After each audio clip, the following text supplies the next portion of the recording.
My mullet look even? Is it even? Alrighty. So you got some questions about squatting deep. How to squat deep, why to squat deep, and whether or not squatting deep is even important for you and your goals. Today's video is going to smooth all that out and make understanding squatting deep easier for all of us. Firstly, how can we squat deeper? This is actually really easy once you start to understand how the body moves relative to its center of mass and its feet. We've extensively covered this topic on this channel before. There will be 1 or 2 videos linked below. However, the crux of it is you need to learn to get your pelvis underneath you. We need to tuck the pelvis back and we need to learn to maintain that position. It's going to come from a combination of skill and also strength of expressing that position throughout the squatting range. The second step is chocking your heels on top of something. Arnold used to use a little timber slat. Some guys use little steel plates. Other people use things like Olympic lifting shoes. All of these strategies work. You need to find what works for you with your current environment for training. So now that we know how to squat deep, let's talk about why you would want to squat deep. Just like the old boys of the industry, the Arnolds, the Tom Platts, these big figures of hard, intense, lower body training. Every time I do squat, it's like sometimes I wonder if I'm gonna come back. You know how you get in oxygen debt and you wonder if you're gonna come back after all those reps. I have every time so far. These guys understood that for hypertrophy outcomes, range of motion mattered. If you want to build big Austrian oak legs, you better squat deep.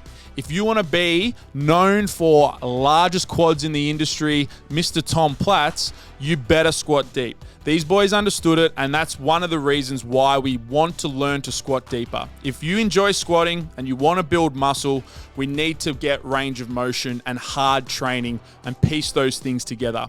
This is why, and probably the most important thing to understand when we're discussing squat depth. For hypertrophy, deep squatting is a must. So now we cross the pond to the other side of the industry in terms of strength and hypertrophy, and we enter the powerlifting world.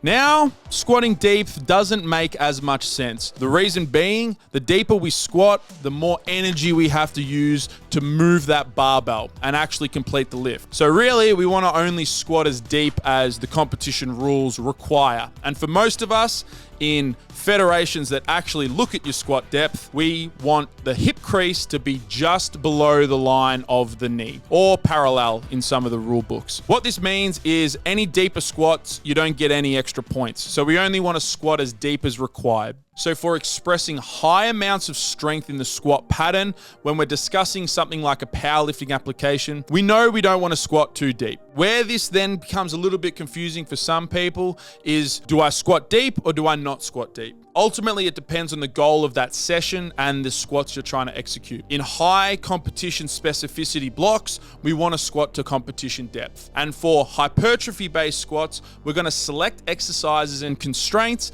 to ensure that we can actually squat deeper. This is where we're going to start chocking the heels. This is where we're going to actually start sitting ass to grass. In those competition phases, though, we only want to get to the point of most efficient positions, which is at competition depth. And that is it. That's all we need to discuss when we're talking about squat depth. How to do it, why to do it, and when to do it. Like and subscribe, and we'll see you next time.